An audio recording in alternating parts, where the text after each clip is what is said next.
Welcome to the ISO Show, dispelling myths and sharing tips for success to improve your business with ISO standards, with your host, Mel Blackmore.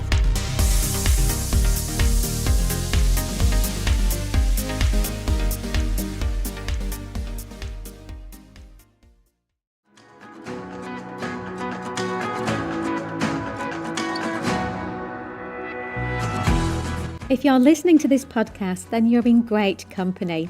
We've got thousands of listeners who have a thirst for continuous improvement and raising standards in business.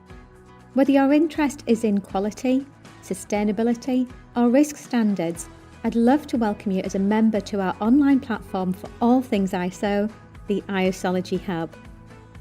The ISOlogy Hub is the leading place to get access to all of your online resources, from in-depth training courses through to our very popular coffee break training, to templates and action plans and many other resources to help raise standards. As a member, you get access to over 100 courses, taking you from learner to practitioner to leader. The ISOlogy Hub has all the resources that you need, which will really help to make your life easier and to help improve compliance in those business critical areas. So if you'd like access to learning and compliance resources ranging from data privacy to environmental management, anti-bribery, business continuity, quality, health and safety, to name just but a few, the list is endless actually, then we'd love for you to come and join us. Just head over to the isologyhub.com.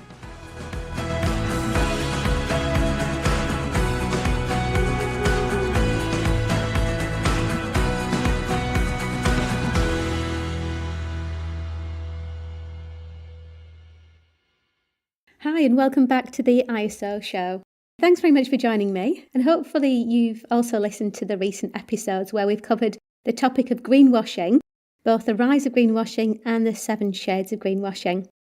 But in this episode, we'll be delving into the world of ISO 14064 and explain how verification under this international standard can help companies build trust and ensure their climate action claims are genuine and impactful. So what we're doing is separating fact from fiction with ISO 14064 verification. So rather than just making a statement or a claim about being green, it's about actually backing that up with facts. Which is, if you've already been certified to an ISO management system within your organisation, you'll appreciate the value of being able to demonstrate your credential with the facts. It's all evidence-based. Now, before we begin, I'd like to provide a little bit of context, which is a slight recap on one particular shade of green, which was first coined by carbonology, which is green masking. So green masking is used to describe the practice where organisations self-certify their environmental impact without independent verification. This means that they claim their green credentials are accurate while avoiding transparency about their methodology and data. So essentially, they're marking their own homework, which can lead to misleading claims about their sustainability efforts. So it's a little bit like you maybe doing an oil change and then giving yourself an MOT certificate. Not quite the same as a thorough check by an independent mechanic who would ultimately do that. If you put it into context with, if you were coming to sell that car and you didn't have a valid MOT, but you had a little piece of paper saying, yes, this car is fine, it's probably not going to have much credibility. So, what we're seeing is that quite a lot of organisations are masking what they're doing. They're kind of hiding behind their website saying that, we have made a commitment to be net zero by X and we're reducing our carbon emissions. But where are the facts? Is it just fiction? So, that's something that we're going to be exploring through combating greenwashing with verification to ISO 14064. Because as the climate crisis worsens day by day, information about organisations' carbon emissions becomes increasingly important. Requiring all companies to report their carbon emissions could potentially serve as a bedrock for the pathway to net zero. Because ultimately what we're doing is making a claim year after year and it's being independently verified, and it's all based on facts, not fiction. Last year, you may recall, if you're a regular listener to the ISO show, I covered a series on ESG reporting, and in particular in relation to the sustainability disclosures. Most of the sustainability disclosures that I was talking about was in relation to regulations that have been introduced in recent years, and there are still one or two that are coming into effect in 2025, one of which is the Green Claims Directive, which I'll be covering on another episode of the ISO show. So don't forget to hit subscribe if you don't want to miss that, because I can't guarantee when that's going to be. But we're currently doing the research on it at the moment. We're also liaising with experts in this field in terms of green claims, and we'll be having representatives from the Anti-Greenwash Charter and also a law firm to talk about the Climate Change Directive. So, yeah, really interesting in terms of what's to come on the podcast this year, so lots to look out for. So yeah, don't forget to hit subscribe.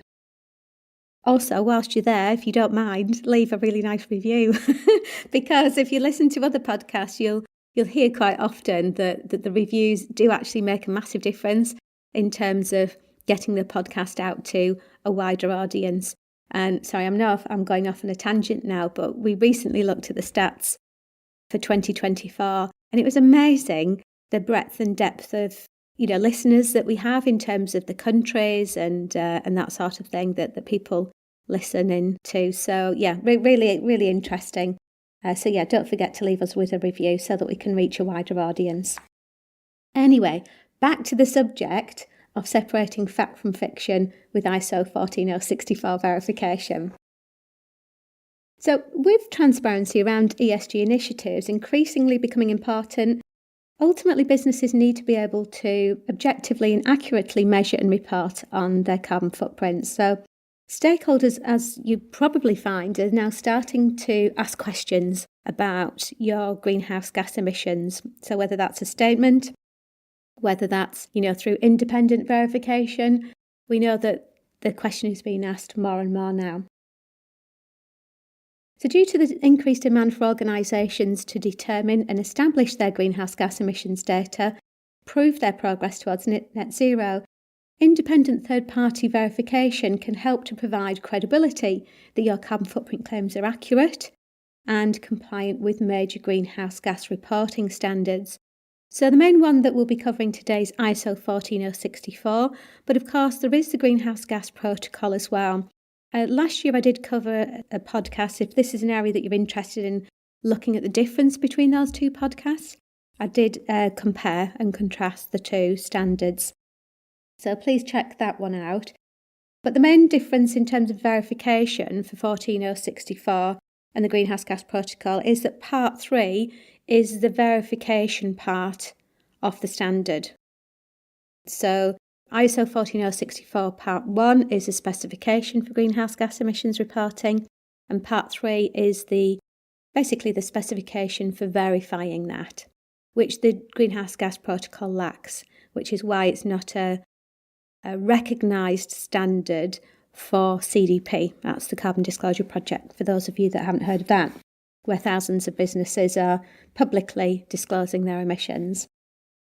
So it's obviously becoming more and more important. So what does this involve in terms of verification of a greenhouse gas statement? Well, it begins with, the organisation collecting its own data from various sources across scopes 1, 2 and 3 emissions and being able to report on that. And then it's independently checked against ISO 14064. And it's checked for its accuracy. Okay, so accuracy, that the methodology works, that the data is correct through sampling, which then helps to provide assurance to your stakeholders that your claims are true and transparent. So it is based on fact and not fiction. So how can greenhouse gas verification help to combat green masking? So there are a number of different points, actually 4, that I'd like to cover today. The first one is that verification to a standard like 14064 highlights the veracity of your systems and processes to prove your greenhouse gas inventory, the assertions and reports conform to a framework. They conform to a standard. You're not just making it up as you go along.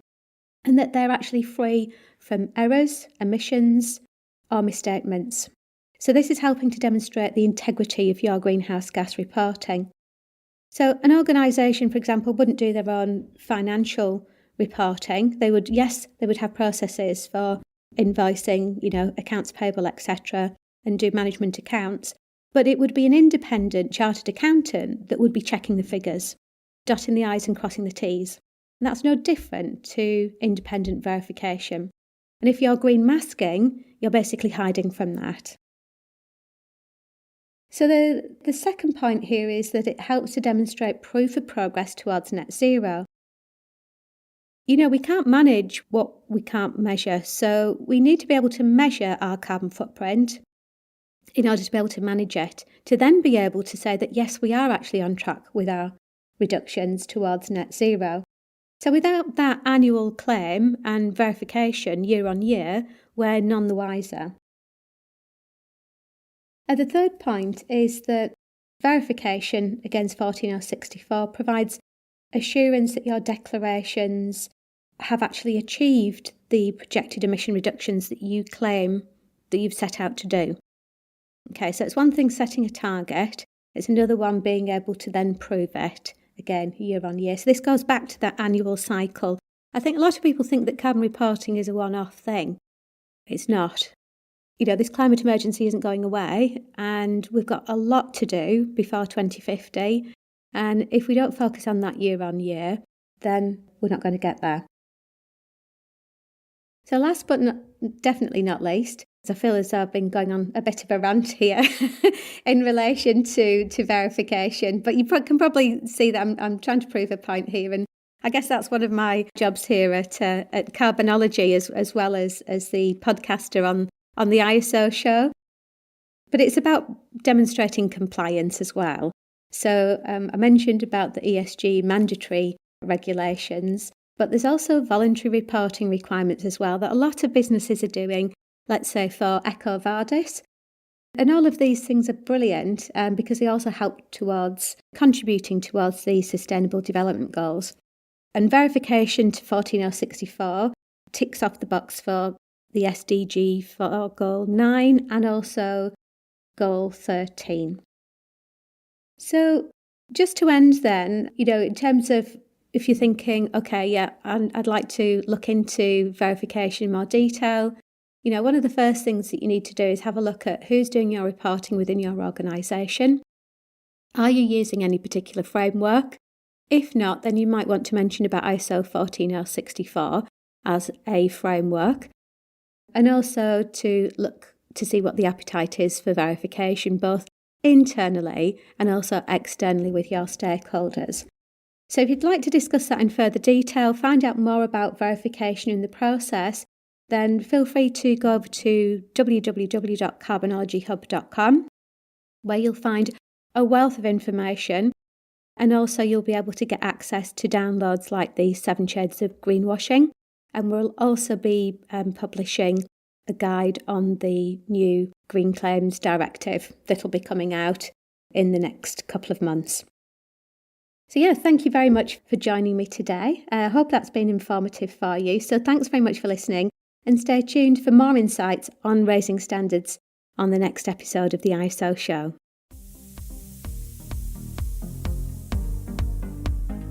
Looking to use ISO standards to drive better business practice?